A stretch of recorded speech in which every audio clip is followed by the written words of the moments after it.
Pecatur adalah seorang manusia modern. Ia hidup di masa ketika dunia tak lagi terpukau oleh sihir. Ketika kepercayaan pada dewa mulai surut. Ketika bencana alam tak lagi dianggap sebagai misteri, melainkan problem untuk dipecahkan. Seperti problem catur tidak dianggap sesuatu yang tidak bisa dipecahkan, melainkan harus dianalisa. Seorang pecatur bagaikan seorang detektif yang semula berawal dari tidak tahu sama sekali terhadap suatu kasus dan bekerja dengan bertanya, siapa melakukannya, apa motifnya, dan bagaimana hubungan antara korban dan pelaku.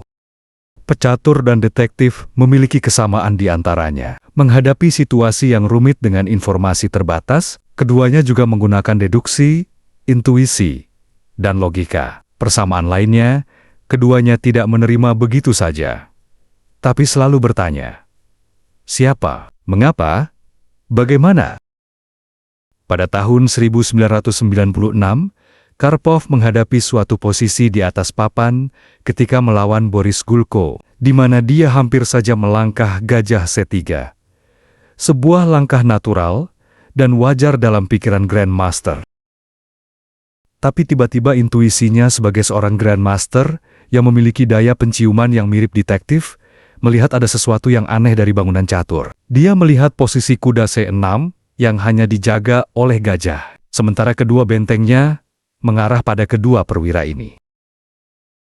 Jika dia memukul gajah dengan benteng, maka hitam harus mengambil dengan raja. Mengambil dengan kuda menyebabkan hitam kehilangan kuda C6. Dari sini pikiran Karpov mulai bekerja dan berusaha membayangkan apa sebenarnya yang terjadi jika dia mengorbankan kualitas. Dan sebuah bayangan yang dilihat dalam pikirannya, jika raja berada di D7, maka dia bisa melakukan pining dengan gajah A4, menyerang posisi kuda dengan dua perwira sekaligus. Tapi bagaimana caranya jika kuda dipertahankan dengan benteng C8? Karpov melihat kuda E5 adalah langkah yang menghancurkan. Oleh sebab itu, dia menjalankan benteng kali gajah, menghilangkan perwira yang konsisten mengontrol petak terang, raja kali benteng, kemudian kuda kali pion. Pengorbanan kuda untuk mengosongkan petak A4 ditempati oleh gajah. Boris Gulko mengambil kuda. Karpov lalu melakukan pining terhadap kuda dengan gajah. Jika benteng A ke C8, kuda E5, skak sambil menyerang posisi kuda, raja E7. Kuda mengambil kuda C6. Dan kita bisa melihat bagaimana posisi raja yang berada di tengah papan akan dikepung oleh 4 perwira. Putih akan memberdayakan gajah gelap guna mengontrol petak gelap di wilayah hitam.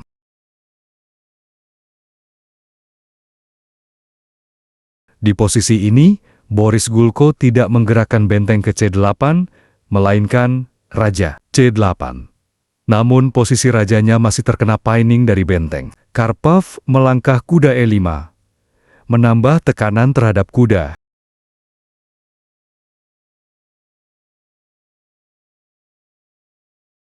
Raja B8, menghindar dari shadowing benteng. Kuda diambil sambil melakukan skak, raja B7. Setelahnya kuda kembali ke E5, memperbaharui ancaman terhadap pion F7. Benteng diadu. Anatoly Karpov lalu melakukan skak dengan gajah. Boris Gulko melarikan rajanya ke tepi papan. Kuda kali pion. Benteng balik menyerang kuda. Kuda E5. Kuda D5. Benteng D1. Benteng dialihkan ke jalur D.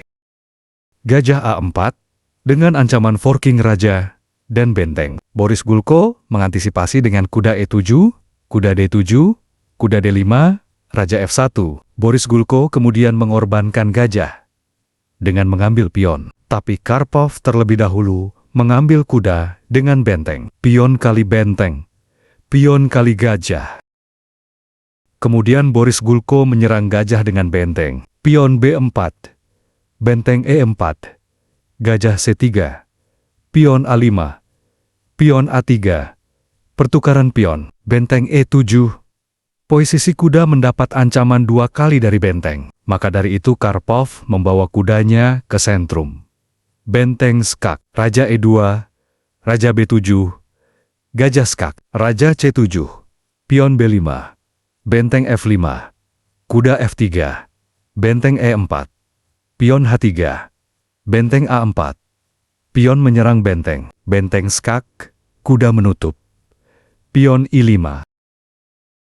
Gajah mengambil pion. Sampai di sini, Boris Gulko tidak melanjutkan permainan. Sebab selain kalah dalam jumlah perwira, Karpov juga memiliki kelebihan 2 pion. Demikianlah video ini, sampai jumpa di lain waktu.